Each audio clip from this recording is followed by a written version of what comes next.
The Dershow.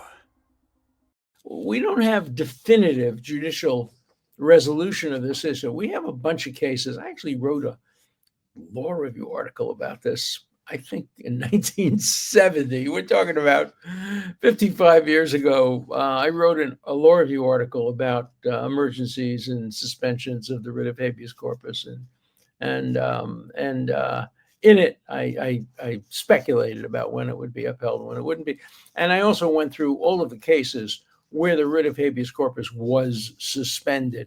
Many states have suspended the writ of habeas corpus, and many states have declared martial law, even some during times of union strikes, improperly, in my view. But there's a long, long history of it. And Justice Oliver Wendell Holmes wrote an opinion about martial law. And martial law, when you declare martial law, one of the implications of that often is that you suspend the writ of habeas corpus. So this is a complex, difficult legal issue, but Nostra Dershowitz is going to make a prediction, and that is the United States Supreme Court will not uphold a presidential suspension of the writ of habeas corpus. I'll make that prediction. I'll make a second prediction.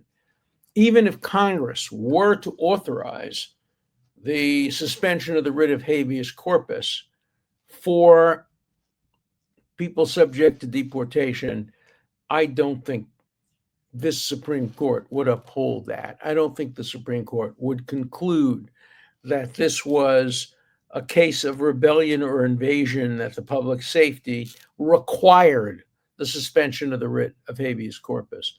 I think the courts would say that we can deal with the writ of habeas corpus. Courts can decide which cases warrant reversal and which don't. So my prediction is A, the courts would not uphold it. B, I don't think the Senate and the House would necessarily pass it. And I'm going to make another prediction. In the end, I don't think that the Trump administration will press it.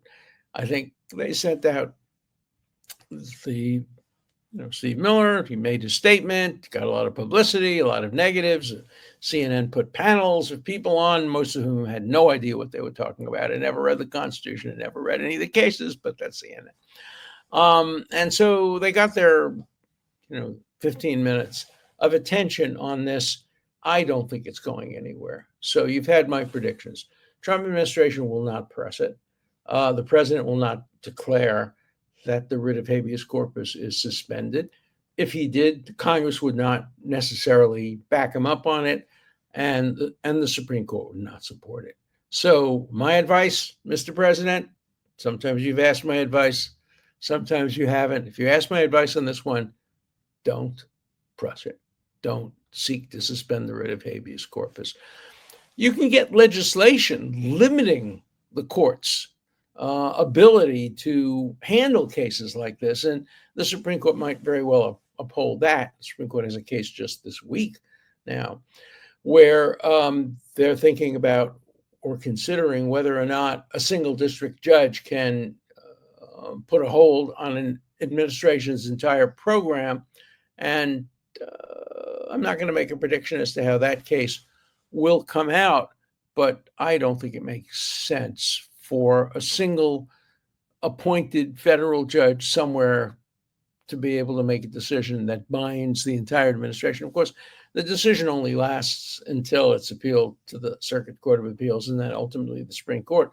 And the only court that really does have the power to enforce ultimately a ruling against the administration is the Supreme Court. And President Trump has said, and I take him at his word, that he would not defy a Supreme Court order. And I don't think he will defy a Supreme Court order. He is pushing the envelope as far as any recent president, no further than Jefferson, Lincoln, Roosevelt, Andrew Jackson did. So, there's a history of presidents pushing the envelope. Only one instance that I know of where a president actually defied the orders of the Supreme Court, and that is Andrew Jackson in the case involving Native Americans back 100, it's now almost 200 years ago, in the 1830s.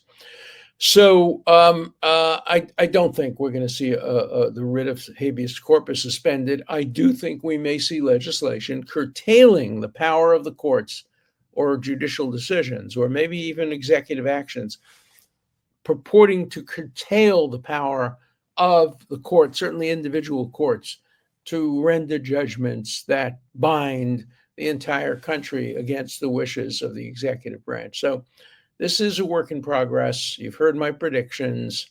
If I'm wrong, I'll go on television, apologize. So far, I don't think any of my predictions have been wrong.